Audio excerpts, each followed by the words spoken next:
Hello viewers, I'm Bilko I'm Brenny. and welcome to bonus brew number 7. Seven.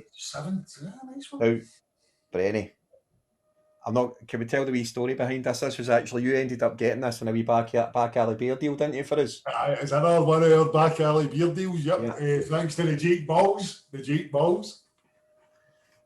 Superb. So it's from DEYA. If you want to know what I think of DEYA, we did DEYA earlier on in the journey. So we do have a podcast on that way back in the day if you want to check it out. But we'll probably check them out again in the future, no doubt, big man, eh? Aye. So DEYA down in They're a cracking Cheltenhams. brewery. I'm really looking forward to this one. A cracking brewery. I think we reviewed them really well as well, if I remember rightly. I think we did back in the journey. So this one is a Routine Bites Hard. It's an Imperial IPA. They're calling it a triple. It's using the most potent hops at their disposal with a clean, neutral ale strain, and they present an indulgent celebrating of juice. Lovely. A massively juicy and decadent triple IPA with probably our two favourite hops, Mosaic and Simcoe. Blends of T90 and Cryo. So, big man, without further ado, you ready? No, happy. Now, the good thing about DEYA, viewers, is everything's in 500ml cans. So it might actually fit into these Steiners, my man. I think it'll fit in no bother, to be honest with you. Oh, this is heavy pressure, by the way. Pouring this on camera. Huh? Without trying to do a Bilko. Listen, you just need to get... How can you pour that round? You're doing brilliant. That's the way. There you go, big man. Oh, I can smell it for here.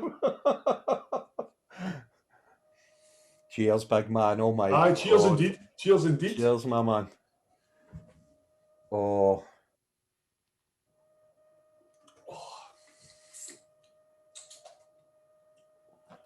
Routine Bites Hard.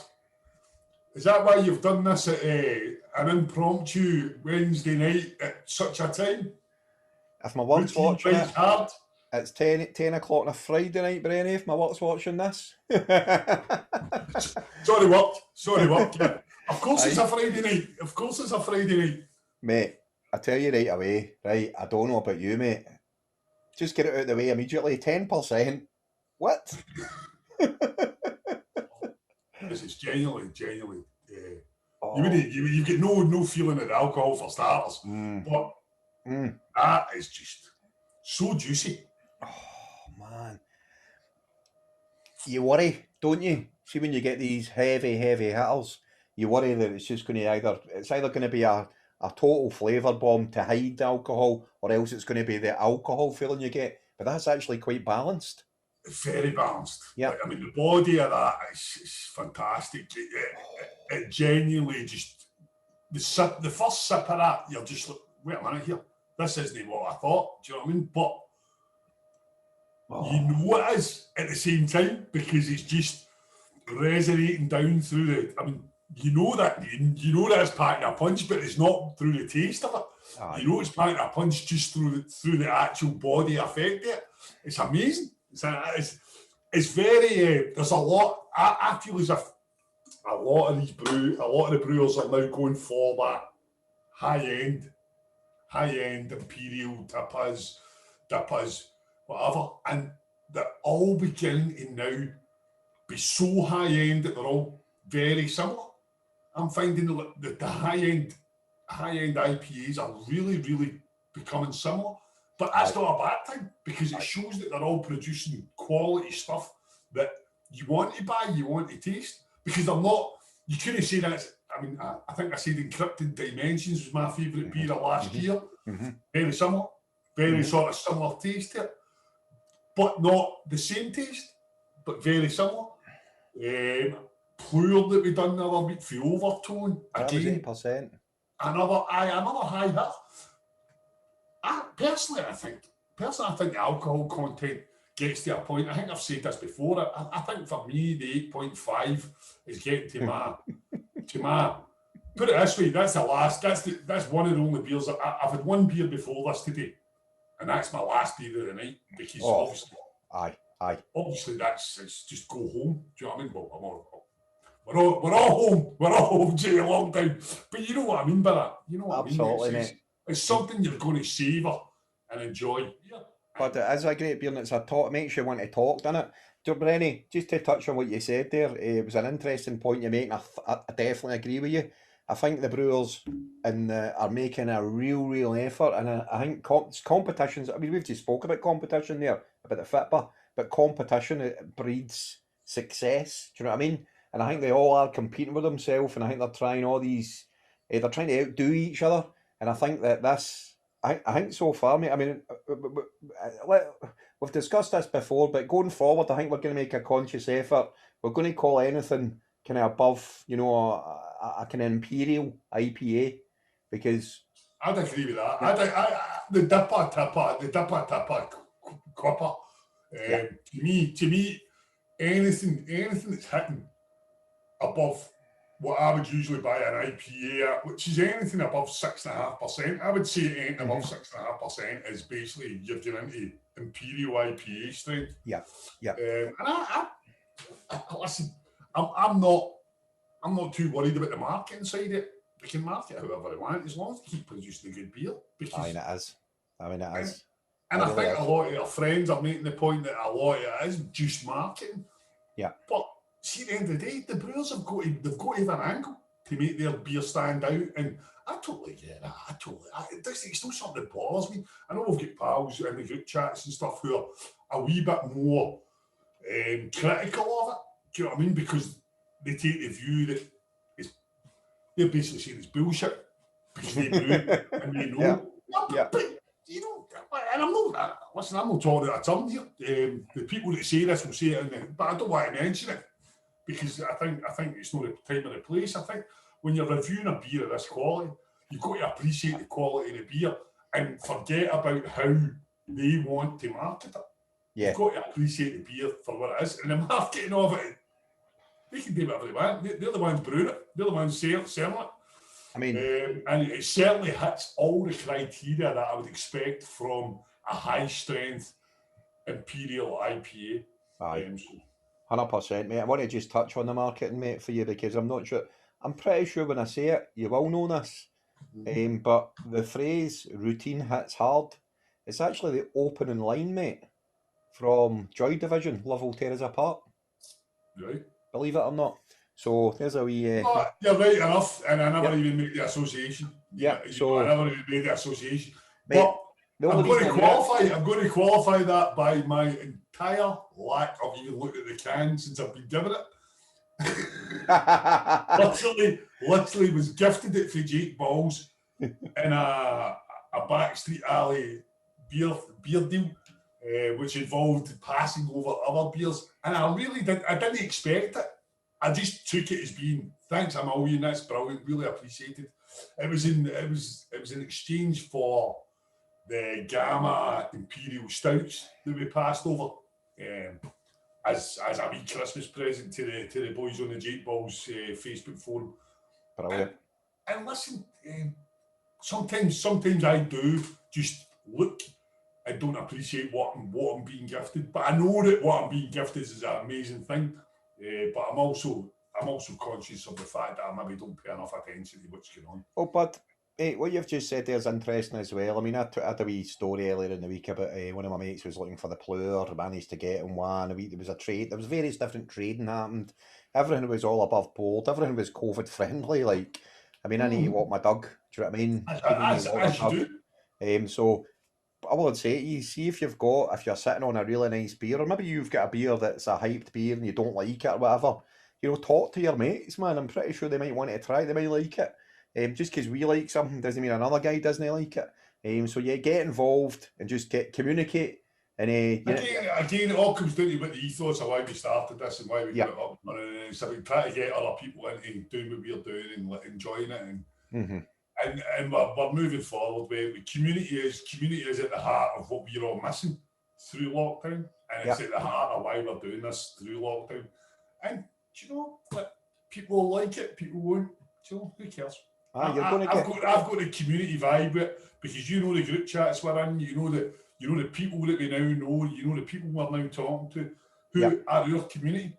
Now they're not best. A lot of them are the best pals. We're extending our community by doing this.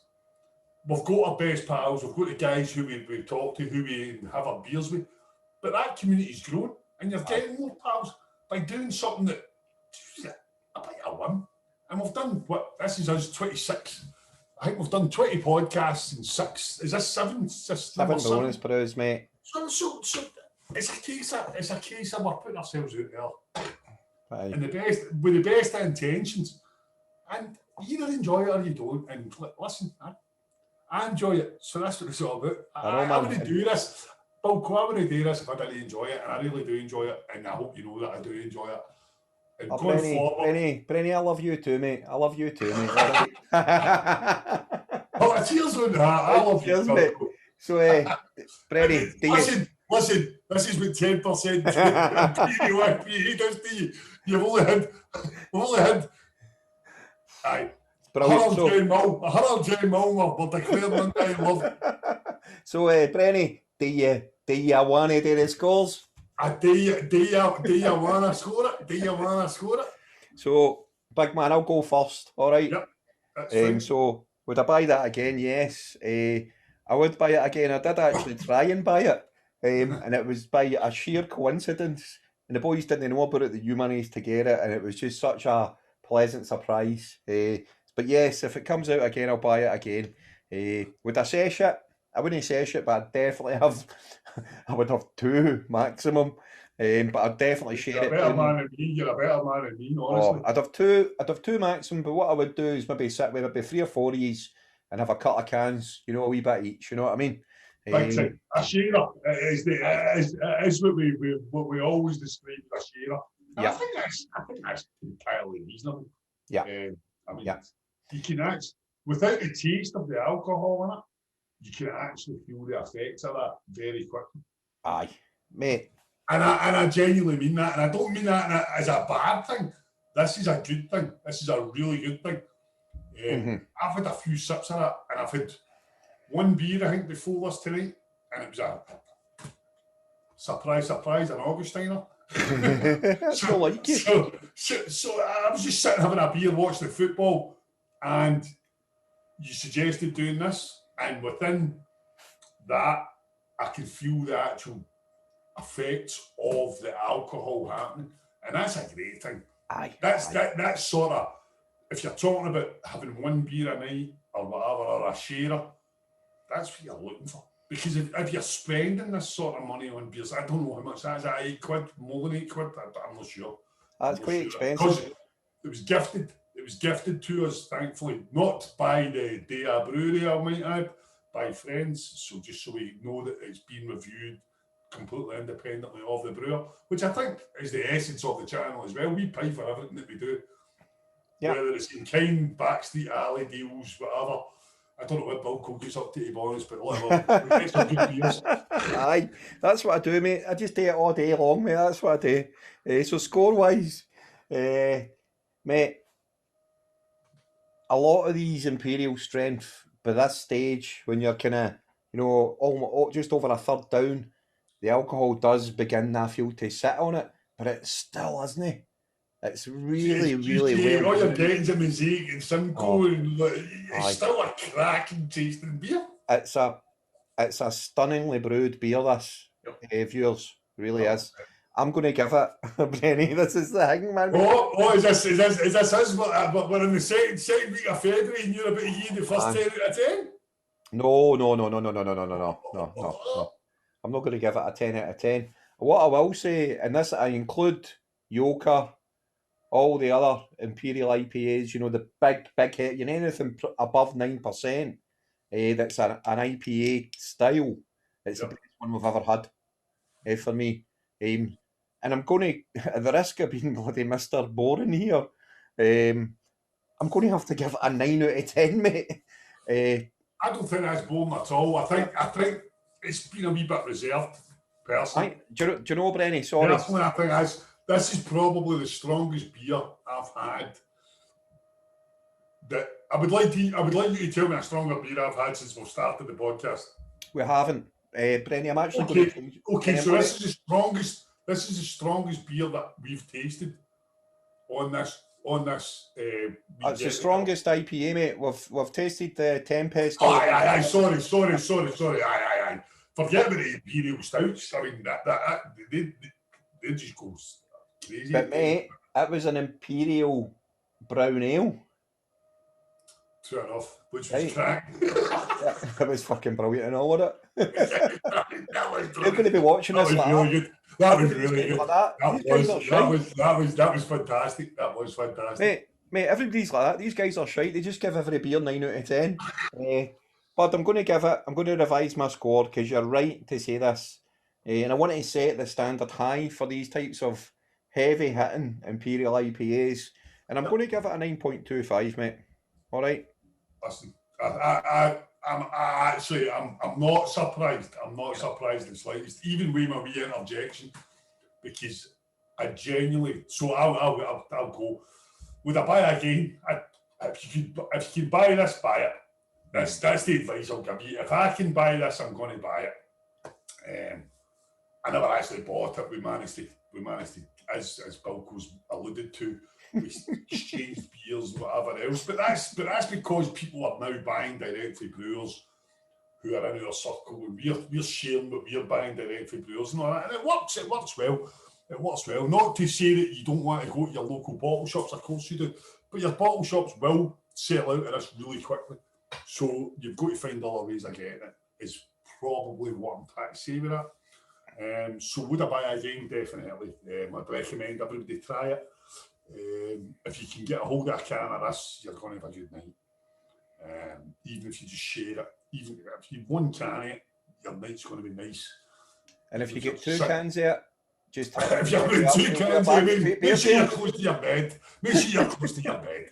No, Brenny, I'm saying hit us up. We'll do a backstreet beer deal. We'll take the other one. That's fair enough, Bilko. That's fair enough. But so session-wise, it's not a sessionable beer.